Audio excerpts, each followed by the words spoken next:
नमस्ते दोस्तों, शास्त्रों की बात जाने धर्म ज्ञान के साथ। आदि शंकराचार्यों ने भारतीय संस्कृति को चिरस्थायी बनाने के लिए लगभग 500 ईसा पूर्व चारों पीठों की स्थापना की।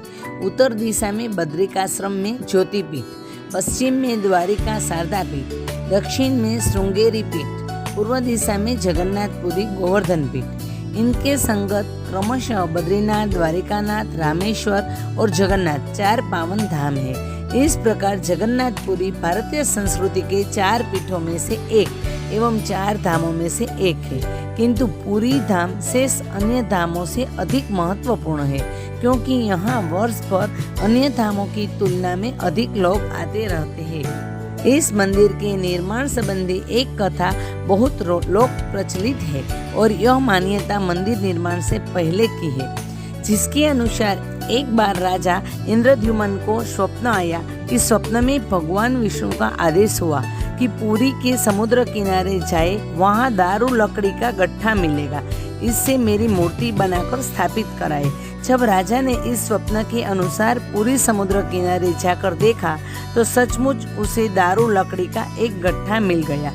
अब उसे विश्वास हो गया कि भगवान विष्णु ने सचमुच सपने में आकर आदेश दिया है। अब वह राजा इस लकड़ी से भगवान की विग्रह बनाने के लिए एक कुशल शिल्पी का तलाश करने लगे। एक दिन अचानक एक बूढ़ा व्यक्ति उसके सम्मुख आकर कहने लगा कि इस गट्ठे से मैं भगवान का विग्रह बना सकता हूँ, किंतु मेरी एक शर्त है कि मैं यह काम एक बंद कमरे में करूँगा और जब तक मेरा कार्य पूर्ण न हो जाए कोई भी कमरे में प्रवेश न करे। काम के बीच में यदि कोई कमरे में आ जाएगा तो उसी दिन मैं काम छोड़ दूंगा। राजा ने उसकी शर्त स्वीकार कर ली।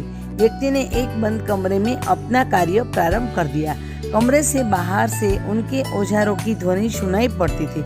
कुछ दिन पश्चात कमरे से ध्वनि आनी बंद हो गई तो राजा को आशंका हुई कि कहीं शिल्पी को तो कुछ नहीं हो गया, आखिर ध्वनि क्यों नहीं आ रही है। इसी आशंका के चलते वह स्वयं कमरे में दाखिल हो गए।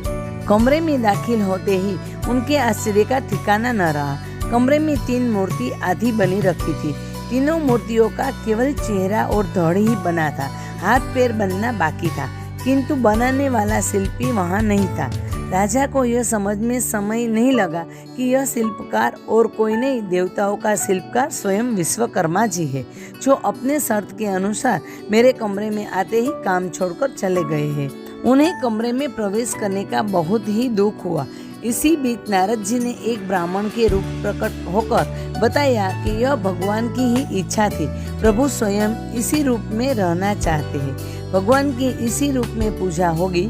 तब से आज तक महानीम मतलब दारू की लकड़ी से बिना हाथ पैर के प्रभु के विग्रह बनाकर पूजा की जा रही है। चारों धामों में से एक धाम जगन्नाथ धाम में प्रति वर्ष आषाढ़ मास की शुक्ल पक्ष की द्वितीया तिथि को रथ यात्रा महोत्सव का आयोजन किया जाता है, जिसमें जगन्नाथ मंदिर के प्रमुख तीनों विग्रह जगन्नाथ, बलभद्र और सुभद्रा को मंदिर से बाहर निकालकर 3 अलग अलग विशाल रथ में आरूढ़ कराकर लगभग 5-6 किलोमीटर की दूरी पर स्थित गुंडीचा मंदिर जनकपुर तक यात्रा कराई जाती है। इसे ही रथ यात्रा कहते हैं। इस महोत्सव में देश विदेश के करोड़ों श्रद्धालु भक्त पर्यटक भाग लेते हैं। धन्यवाद।